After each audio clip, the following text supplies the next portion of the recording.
What was it that made you decide that, Tom is the right person to tackle this role? Because he's Tom Holland. Fair enough. Before being colleagues, we're friends and we look out for each other. And Joe and Anthony came to the car to give me a note, and there was blood all down my front because I'd obviously banged my nose. And there was that conflicting thing where both of them were like, "Oh my God, I hope you're okay, but this looks amazing." Like, do you want to go again? Like, what do you want to do? I was like, "I'm fine, just roll the cameras, let's go."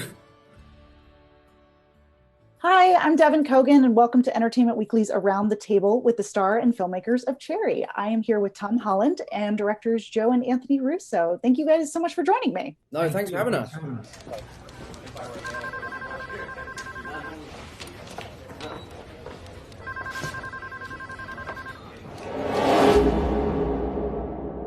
I'm 23 years old, and sometimes I wonder if life was wasted on me. I'm so excited to talk to you guys about this film. And I want to start with you, Joe and Anthony, because I know you guys have a sort of a personal connection to this story and to Nico Walker's book, which the film is based on. What was it about this story that initially hooked you and first made you want to make this movie? Certainly the fact that it was such an authentic voice detailing psychology behind the opioid crisis. And having grown up in Cleveland, we understand the existential crisis that the industrial Midwest has been experiencing for years that has, in a lot of ways, turned it into a ground zero for the opioid epidemic.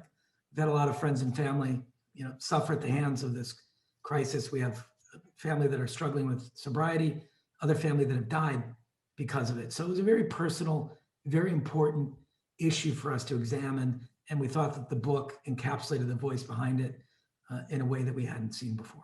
And what about you, Tom? What was it that initially sort of drew you to the story and made you want to be a part of it? The first thing is the Russos. When you guys first kind of pitched me the movie, you didn't really tell me exactly what the film was about. You kind of let the material speak for itself. So at first, I just was honored that, these two guys who could work with anyone in the business they wanted to asked me if I wanted to be in their film, and I obviously was really honored by that. But then what I keep saying about this film is it's been the gift that keeps on giving. Once I read the script and realized the opportunity that I'd been handed, I couldn't quite believe that you guys thought that I could do this and that you wanted me to play this role. And it was something I didn't know much about. The opioid crisis is something I really didn't know much about, and learning about it and making this film and now finishing the film and finally getting to the stage of releasing it, I really hope that we are able to kind of shine the light on a problem that is happening on everybody's doorstep. It's an invisible problem, and I really hope that young kids can see this film and people can see this film and react differently to people who are suffering from substance abuse and hopefully make a difference in society. I have this noise in my head. It'll stop. One day it'll go quiet.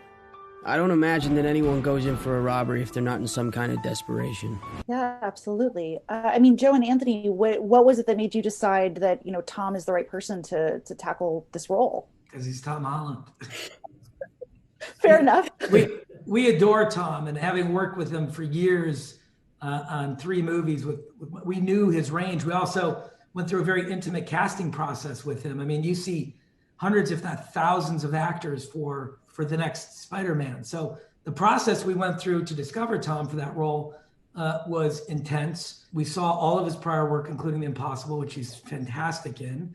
And he had incredible auditions with us. And then the range he displayed on set, the work ethic he has really reminds us of Robert Downey. Tom really focuses very hard on the craft, and he has a team of people, a team of collaborators that he works with, from a dialect coach to an acting coach to his hair and makeup team, really intimately to craft characters in a way that only the best in the world do. And we were so impressed by that and so impressed by his commitment to the process. We knew that he had it in him to play a character with this much range and this much complexity, this much humor, this much trauma, this much drama. But we also knew, which is critically important, and you can't cheat this if you don't have it. He has a charm that is like, unquantifiable.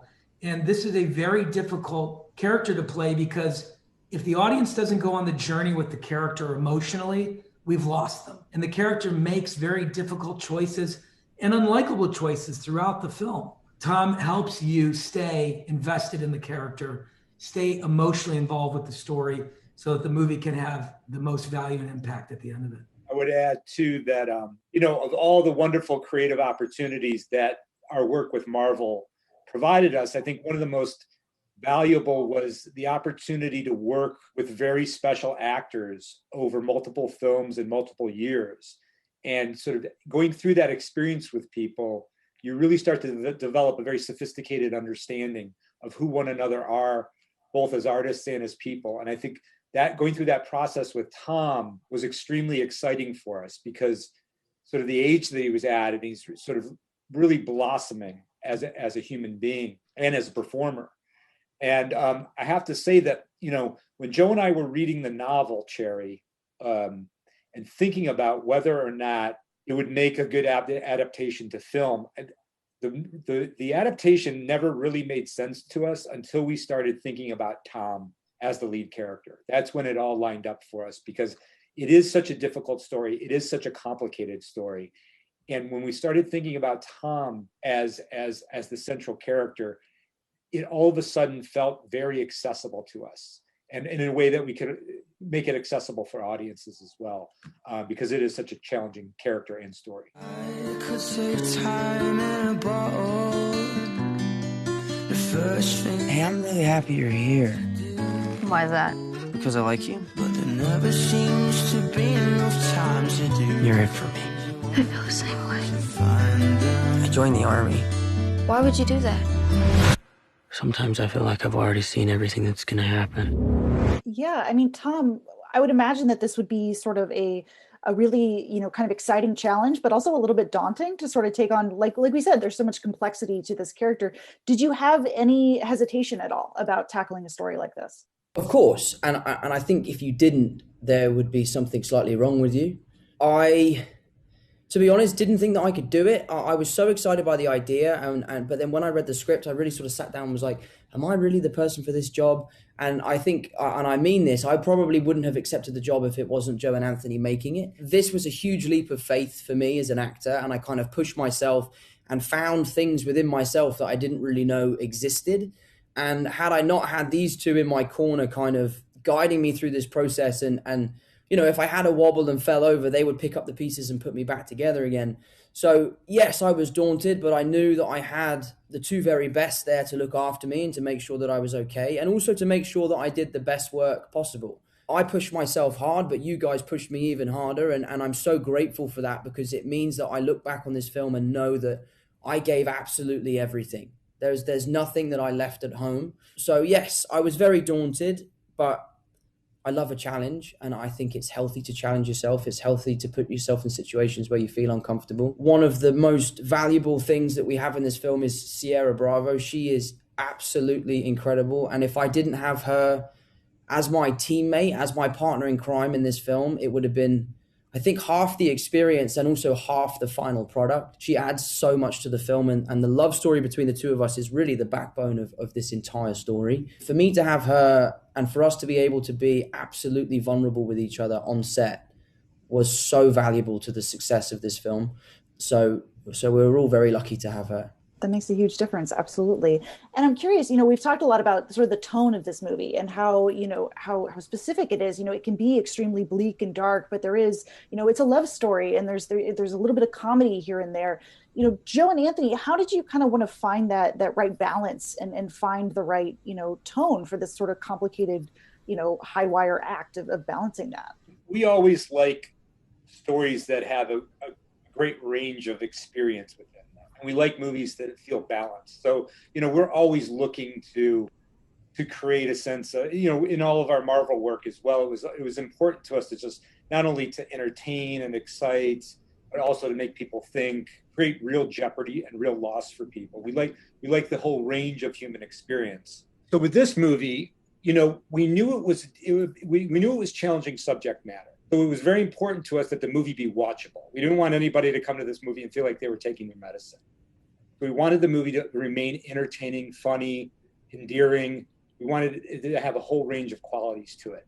And the way we work, Joe and I kind of think of ourselves sometimes as like alchemists. We'd like to mix ideas and tones and things in ways that seem kind of incongruous with one another, because it tends to like spark something new. And in order to work that way, you have to work with extremely talented performers. performers that know how to hold a center while you're playing with stretching the limits of what something can be tonally on a sensibility level. A lot of times it ends up, you figure out what it is in the doing, in the execution. It's working with Tom on set about how a scene is going to be played. It's working with Tom and Sierra about how they're relating to one another, or how Tom is relating with the other characters in the film. And it's a process of experimentation that involves the entire creative team. And you end up finding it. Sometimes you don't end up finding it till the editing room, but it's a long process that you go through, starting with the script and all the way through the filmmaking process. But it was really exciting on this movie because, like Tom was saying earlier, the movie is a bit of a leap of faith in many ways. And so to a large degree, we had to find it as we were going. And that was a really satisfying process, creative process. And it's a nightmare.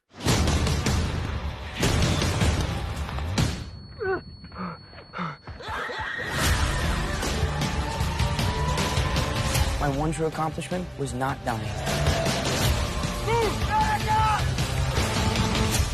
Yeah, and I mean, I know you guys all did some research, and you guys kind of worked with consultants to prep for this role. Did any of you speak with Nico Walker at all? I had 2 conversations with Nico. He was incarcerated at the time that we were shooting the film. The first conversation was in obtaining the rights to the book, and the second was just a follow-up conversation. He wasn't intrinsically involved, obviously considering the circumstances. But we did talk to, as you mentioned, a lot of consultants, soldiers who are suffering from PTSD, former addicts. We had a consultant on set who was a former addict, so that the drug use could be authentic and realistic and specific, and that we wanted the emotional truth of the movie to be as real as possible as well. So drew upon our own life experiences. As mentioned, Anthony and I have family that are struggling with sobriety. So we channeled our own emotions and experience into this, but we also wanted to hear other people's stories as well. Some interesting shots in the movie that are overhead shots about all these homes in Cleveland.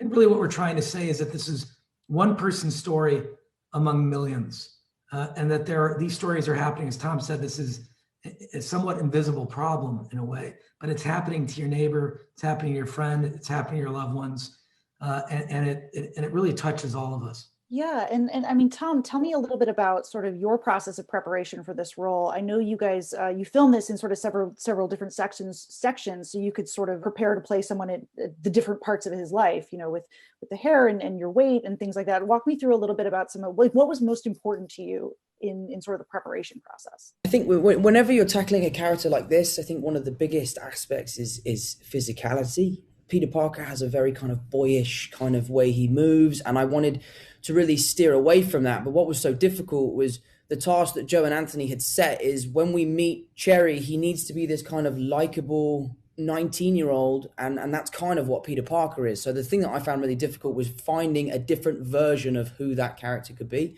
As far as preparation goes, losing the weight was the biggest thing for me. One of those things that I just had to get on with. But the preparation, I mean, it was all about, losing the weight and finding the physicality. My makeup artist, Rachel, and I sat down months before we started shooting and really tried to plan out the different looks for Cherry. There's 6 chapters to this film. There's 6 different versions of him. And we wanted to find a way which we could make each version of him different, but also find a way to bridge the gap between each, researching, speaking to veterans, going to the VA and interviewing people. And I think what I learned from that was it took so much for these men and women to share their stories that it gave me kind of this enthusiasm to do justice to their stories. And I guess that's the reason why we all work so hard, is because this is a real problem. And we wanted to make sure that we did justice to their stories.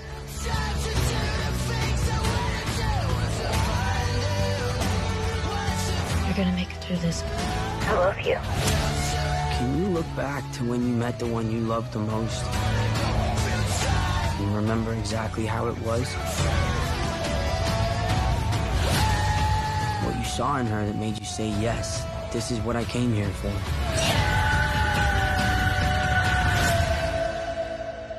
Sometimes I feel like I've already seen everything that's going to happen. Yeah, so you mentioned, the structure of this film, which I love, where it's split into these 6 chapters. Joe and Anthony, walk us through a little bit about sort of what are because I know you guys sort of like treated each chapter as sort of its own little mini story with, tone and style and things like that. Tell me a little bit about sort of figuring out, okay, how do we want to set up these 6 chapters and figure out like some of the distinct things that we want to do in each one? The movie is aggressively subjective. I mean, that's the approach of the film.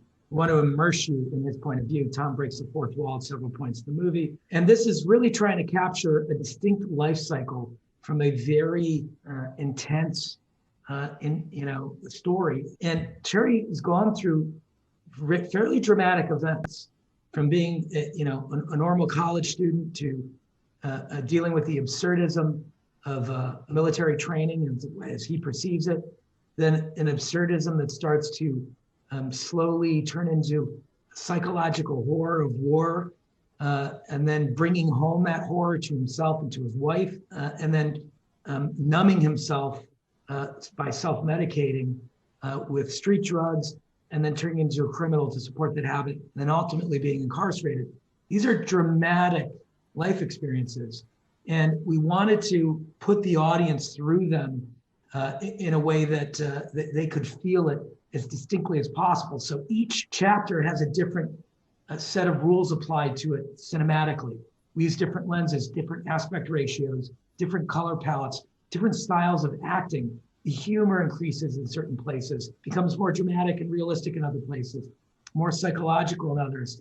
And we assigned an overarching term to each chapter to help distinguish it. The opening chapter, Falling in Love, is a magical realism. Like I said, basic training is absurdism. The war is absurdism meets horror. PTSD is horror. Drugs is a certain sense of irony and detachment. And then incarceration is redemption.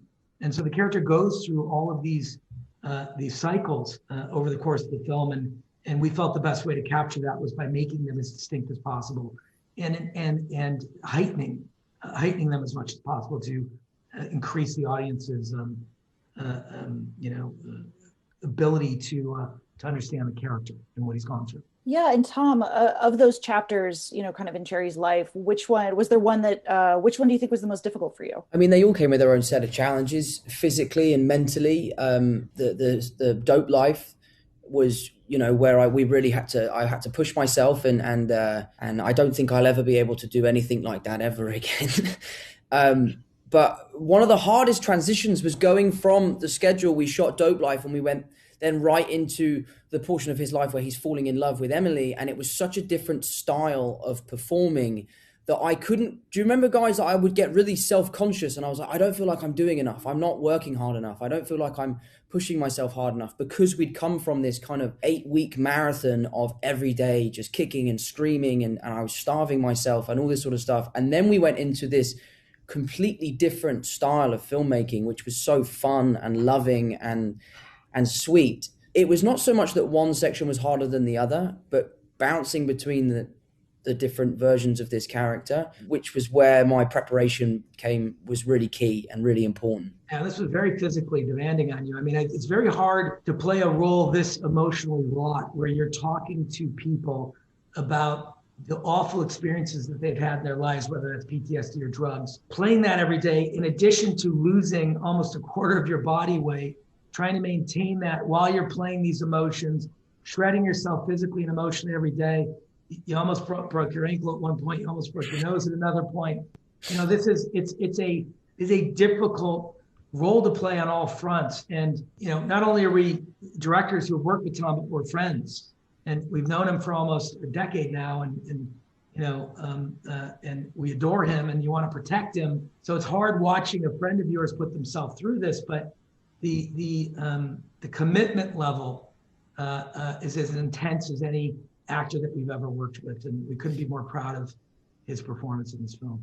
There was a great moment where Cherry is kind of losing it in the car, and as you were saying, before being colleagues, we're friends and we look out for each other. And Joe and Anthony came to the car to give me a note, and there was blood all down my front because I'd obviously banged my nose, and there was that conflicting thing where both of them were like, "Oh my God, I hope you're okay, but this looks amazing. Like, do you want to go again? Like, what do you want to do?" I was like, "I'm fine. Just roll the cameras. Let's go." You got to decide when to put on your director hat and when to put on your friend hat. Absolutely. Yeah, you could see the pain in their eyes of like, oh my God, mate, we hope you're okay, but you don't know how great this looks right now. So just stick with it for a little bit longer. I have to say, though, as you can imagine, for someone who can play a character like Spider-Man, Tom has a remarkable physicality. He's capable of extraordinary things physically. And he's able to push himself far. And I have to say, there's a number of moments during this production where I would lean over to Joe and go, my God, if I tried to do half of what Tom is doing, I would be dead, absolutely dead right now. I've been at this a while now, and it's no secret what my face looks like. Get on the ground! The one thing about robbing banks is you're mostly robbing women, so the last thing you want to be is rude. I mean, was there a particular day on set or a scene you guys shot that really really sticks out in your mind as one of the most memorable days from the shoot? Oh, there's so many. I remember shooting the scene between Emily and I in the bed. I won't talk about it too much because I don't want to spoil the film. But it was a really touching moment for me because, sometimes you get into a scene because you know the characters so well and you fall in love with the characters and you go that route. Or sometimes that doesn't work and you have to go through your kind of personal memories. And I remember you two sitting at the monitor and, these two guys changed my life. Like literally changed my life. And I remember sort of saying to you, like, I love you both. I can't thank you enough for what you've done. And that was enough for me to like find the emotion that I needed for the scene. So I always look back on that really fondly.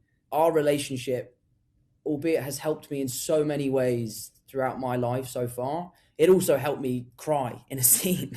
So it's a relationship that just keeps on giving in every way. And it's unique too, again, like we're saying, because we all do know each other so well. It is transcendent sometimes to watch an actor do something where they go to a place that they almost disassociate from the set and the people around them because they're so emotionally raw and available. And that scene at the hospital, I remember that, where you're just in the hallway bawling about what you've done and you want to know if she's okay.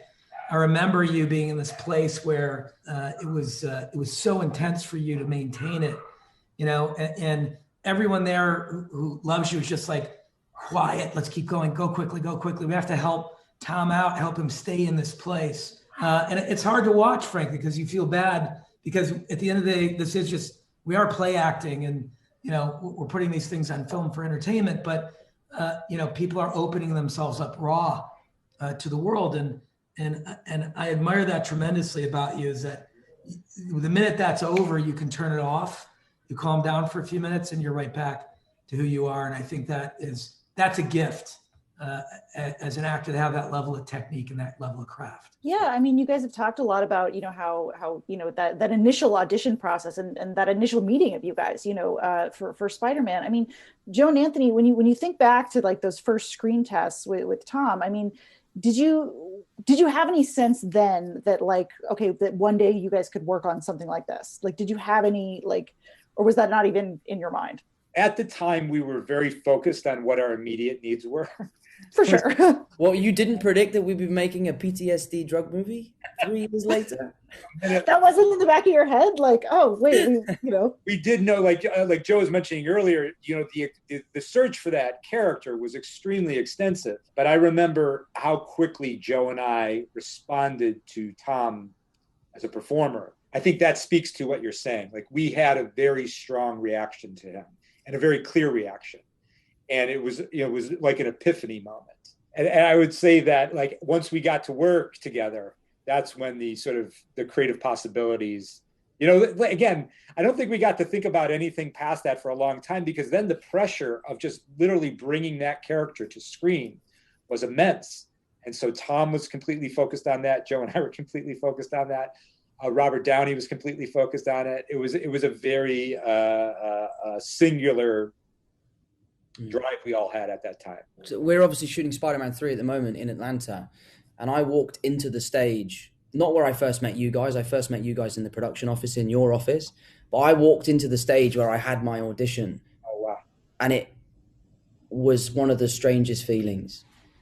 A mixture of terror, of kind of reliving that moment of walking in and seeing you guys and seeing Robert Downey Jr., and then also standing there being like, I'm now making the 3rd Spider-Man movie. It's so it's one of those pinch me moments. And if I was saying earlier, if I woke up from a dream and none of this was real, I'd be like, yeah, that makes sense because it's too crazy. So yeah, it's been a real roller coaster. Strange journey. Yeah.